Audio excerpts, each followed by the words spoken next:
Namaste, World Raiser. Yeah, so this morning I want to talk about spiritual warfare. So it's a hot topic and has been for years and years on YouTube and the internet. Yeah, amongst Christian circles, especially. Yeah, they think that there's a huge battle between good and evil, predominantly against Satan. So the Satan within. So it's evil forces within causing all sorts of negativity to rise up inwardly. So it's an inward battle of the forces of good versus evil within you that ultimately can lead to redemption and salvation. And in the higher realms of heaven and beyond due to that struggle. But it's an inner battle against the dark forces within. So I think it's very applicable to not just Christianity, to all spiritual people and all religious traditions, and it's very, very prevalent in Hinduism, especially with when you have all of the wrathful manifestations of these higher deities, right? They have these wrathful forms because they're fighting and they're performing warfare against these negative forces. So it's important to incorporate that in our spiritual practice and understand that there is, higher forces that we can access. And within Christianity, of course, for them, they're predominantly trying to access, and praying to saints and angels and, of course, Jesus Christ as their Savior to help them overcome these temptations, right? Because there's negativity that's coming up all the time, especially nowadays with the advent of the internet, and you have access to all sorts of degenerate things online, and then temptation is prevalent, and then even health-wise, there's so many unhealthy choices to feed our bodies in this world. So we really gotta fight. We really gotta battle, because ultimately, it's these negative entities.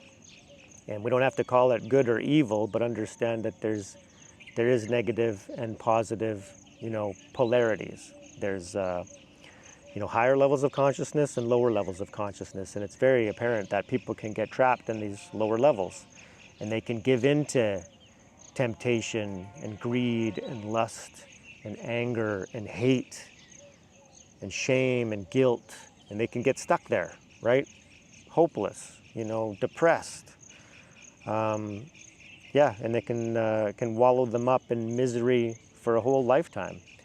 And even just being stuck in those low levels, anger, for example, it'll eat you up on the inside, and it'll manifest as really, negative health issues. And then all of a sudden you're sick and you don't know why. So everything is stemming from the mind, right?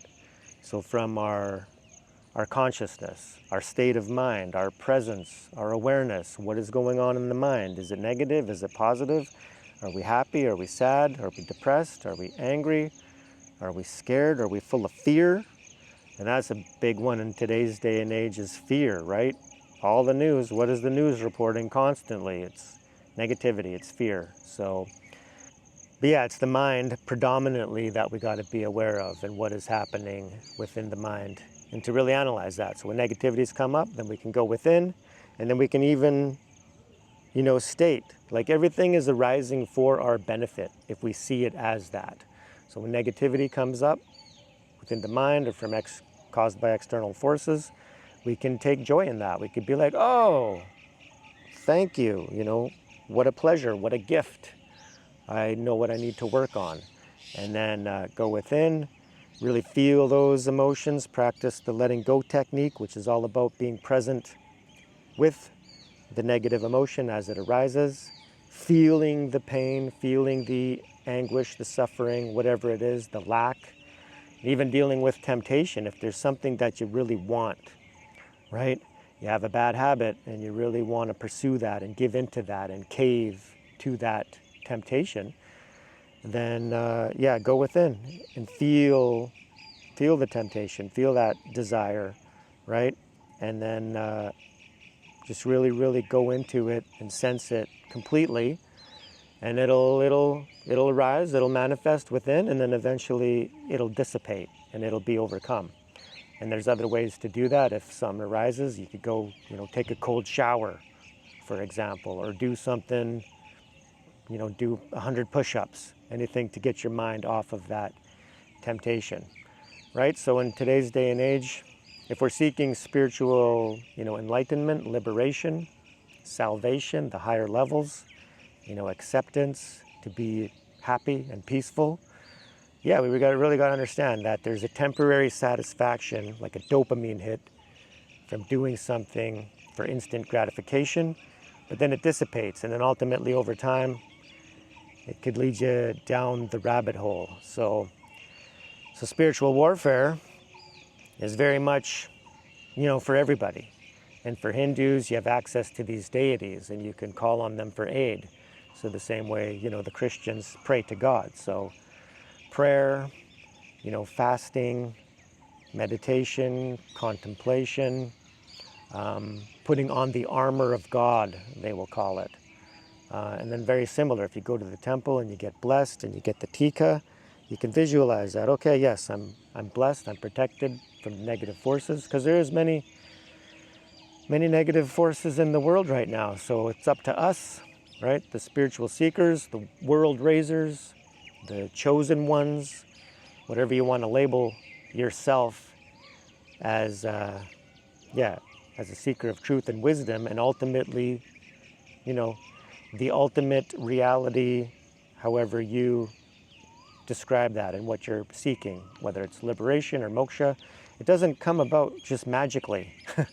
We got to put in the effort and the practice to overcome, the negative monkey mind, and then really, open the heart, and then get into the higher realms, the higher states of existence, and to understand that, okay, it's all just a big dream in the mind of God, like it's an illusion, Maya, right?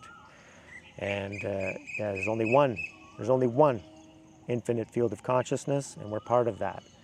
So we got to access that, tap into that, understand that, and then start to see each other as reflections of the divine, right? Whether people are negative or positive, it's still manifestation from the same source. And then now we're in the Kali Yuga, which is the dark time. So for those who want to be in the light, you got to maintain that and understand that there's going to be negative forces, so-called attacking that.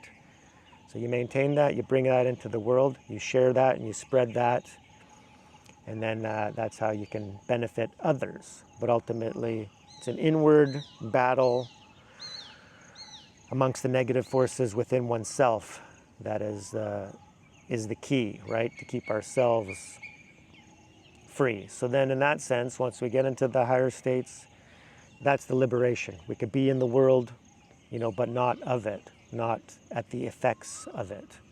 So so very, very, very important. I hope you guys understand what I'm talking about. Let me know any questions down in the comment section, anything to add to the discussion, and let me know if you guys are practicing. Are you in it? Are you in the battle? Are you fighting the good fight within with the negativity within? Yeah, let me know. We'll see you on the next one. Peace.